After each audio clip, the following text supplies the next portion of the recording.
Sup guys, it's your boy Justin here with another Fantasy Month review. The finale for Fantasy Month, we're reviewing the Kingsglaive 2016 CGI animated film, which is a prequel to the Final Fantasy 15 video game. Here you have the Steelbook edition, which I pre-ordered this game. Sorry, this movie. Sorry, I pre-ordered this movie, and the day it came out, they didn't give me the Blu-ray. They gave me the standard DVD, which I paid $20 for. And then a week passed, and they're like, "Oh yeah, here's your Blu-ray came in." I'm like, you sneaky flippers, man. I couldn't believe that crap. Oh my god! But what was cool about the Steelbook is that not only does it come with the Blu-ray of the movie, but it also comes with the Brotherhood anime, which was like 8 or 9 shorts that were around 10 to 15 minutes long, and altogether they're like 110, an hour and 10 minutes, which I watched this Tuesday morning and like watched this Tuesday night. Which, by the way, my diet is officially over, and I gained like 4 pounds the next day. Oh my god! Which I'm gonna lose that again, but holy crap, it just sucks. It just sucks when you're like, oh, you're on the diet, and you're like, yeah, I'm gonna cheat. I'm gonna have a cheat day, and then like, oh, the next day, oh yeah, I gained 4 pounds. It is what it is, but it's like, it's not gonna undo what I did, but like, holy crap, man, it's just a shame because I was on a diet for like 7 months. But yeah, I'm not here to talk about my diet, which the diet was for health reasons, and we're okay. The doctor gave me the A-okay. So yeah, I enjoyed this movie. I gave myself, like, you know, I told myself that, hey, if this movie sucks, I'm not buying Final Fantasy 15, because like I was still on the you know, the undecided of whether or not I should get the new console, and this changed my mind. Even though, is it one of the best Final Fantasy movies ever? Well, none of them are what you would call great.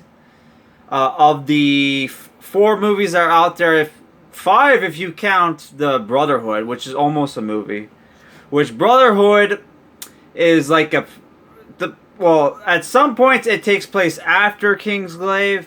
At some points it takes place before, but they're basically vignettes where like each episode will focus on one of Noctis's Noctis's friends who accompany him on his journey, right? And you find out things about them, like Prompto used to be a fat kid. Gladio who was like the quartermaster to Noctis, didn't really like him. Ignis for years has been trying to recreate like a special pastry that Noctis ate while he was in Tenebrae, where he had the near-death experience where he lost his mother. If you know, that's not a spoiler. Which, you know, the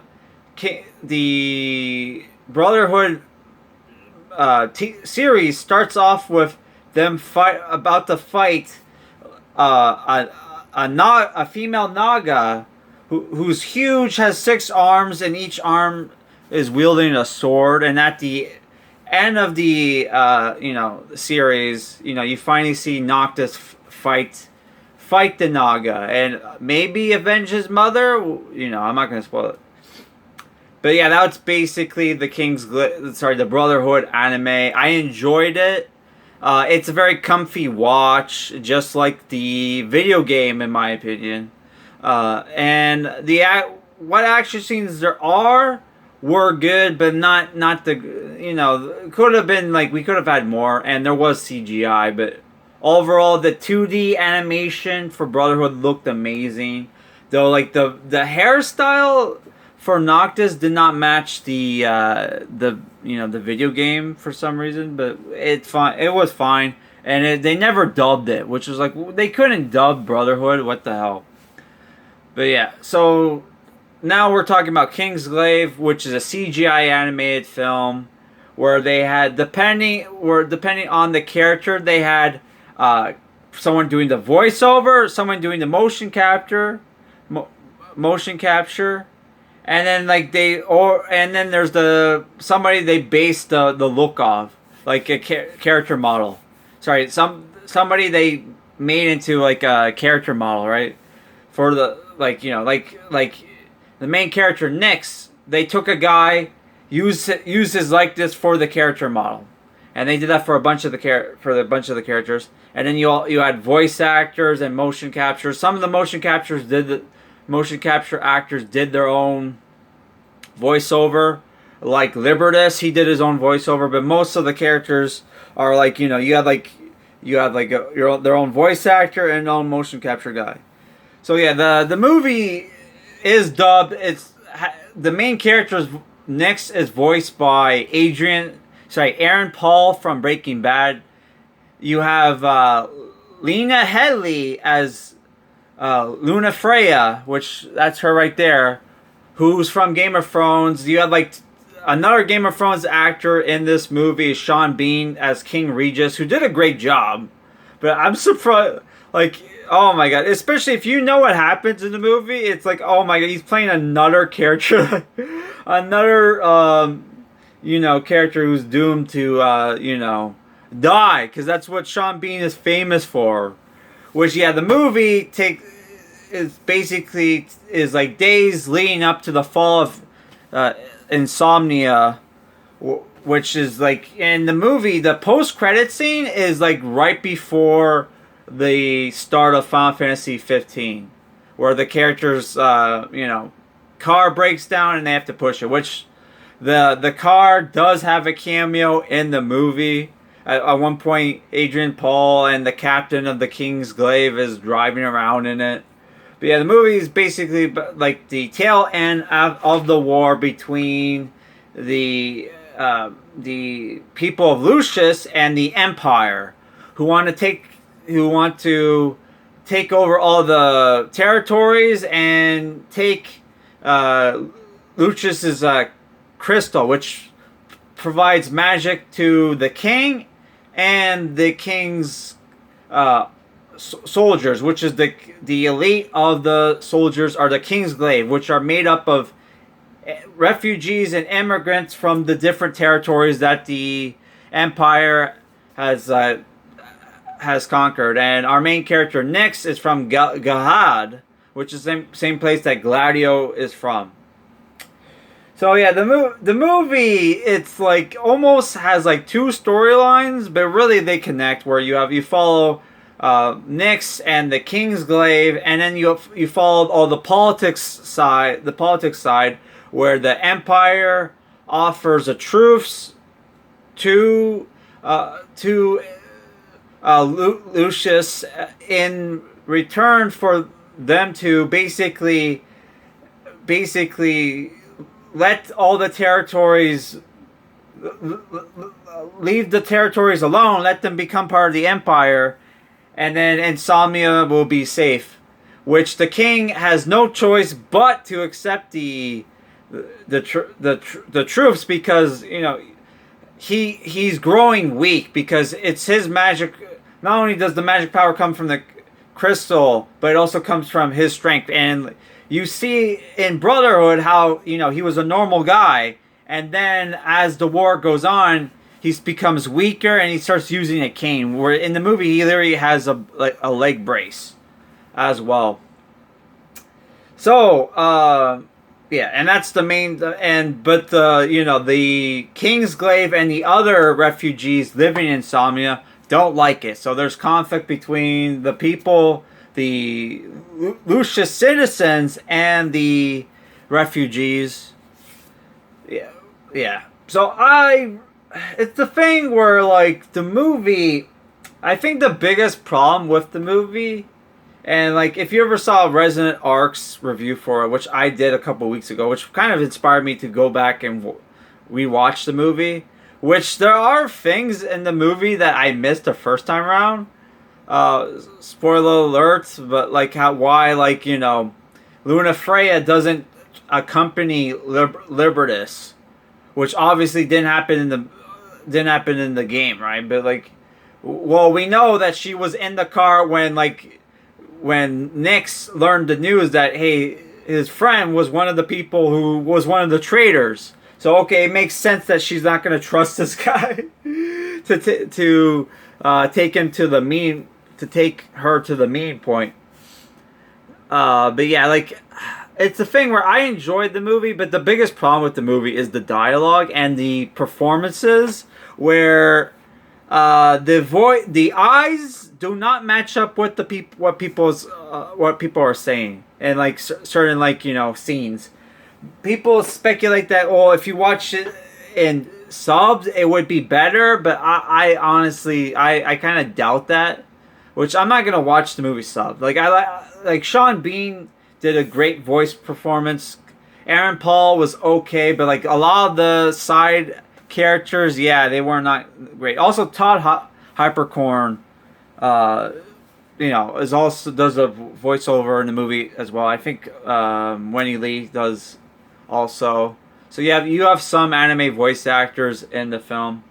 There are some great action scenes, especially the second half of the movie, which the movie is hour and 55 minutes, where it's like non-stop action, and the finale was great, where you see like giant suits of armor fight like basically Ava style kaiju, all which are giant demons, and like, oh my god, that was good. That was pretty good. Even though the movie was the first half of the movie is kind of boring, the second half kind of saves it with its spectacle. Like, I don't know why Square Enix doesn't just keep making these movies, man. They're fucking gorgeous. They really are. And I know people the stories aren't that great, but it's like, dude, who cares, man? This is way the action scenes where they're warping around, like all the detail and everything. It's just like, holy shit, man. Even it's the thing where even if the movie sucks, Spirit Within is still a 6 out of 10 for me, because the visuals and the art design are just fantastic, man. Like, even if the script is like a generic sci-fi Hollywood film, it's still the visuals make up for it, and the weak storytelling and dialogue in the movie, yeah, it sucks. So do some of the performances, but the spectacle of the fucking film, man, more than makes up for it. And lots of Star Wars feels as well, especially when they're on the airships and they're, oh yeah, and I kind of like that they redeemed the asshole security officer who doesn't like the Nyx, who's an immigrant, is like a war hero, that he helps him out near the end, which you don't see how he dies, but yeah. And there's also the thing where Nyx will see his friends die in front of him and will do next to nothing. That kind of bothered me, especially when their one friend dies on a mission. They're broken hearted about it, but then they see their other friends die, and it's yeah, well, we still have, yeah, no time to react or even help all our friends who are being crushed to death by a tentacle monster. I have to take the princess to safety. Which, yeah, it makes sense, but it's holy shit. But yeah, I enjoyed the movie, and people said some people said this doesn't make sense, that doesn't make sense. I think some of the characters are just thinking with their hearts, not thinking rationally. You know what I mean? Like the certain traitor character, who I'm and though I kind of say the twist that the captain of Kingsguard and General Gawka, spoiler alert, were the same fucking person made like kind of made no sense to me at all. It's like, okay, is that why they were losing the war? Like, fuck.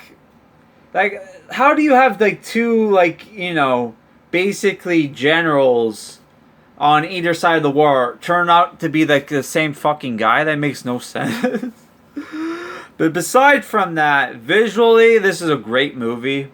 Is it as great as I honestly like? Besides from like, you know, Advent Children's like visuals, it's not even like that to me. That movie's not even that great either. But like this movie, I think is a solid 6.5 out of 10, and it's worth watching just for the visuals. And but like, you know, for the politics stuff was not too bad.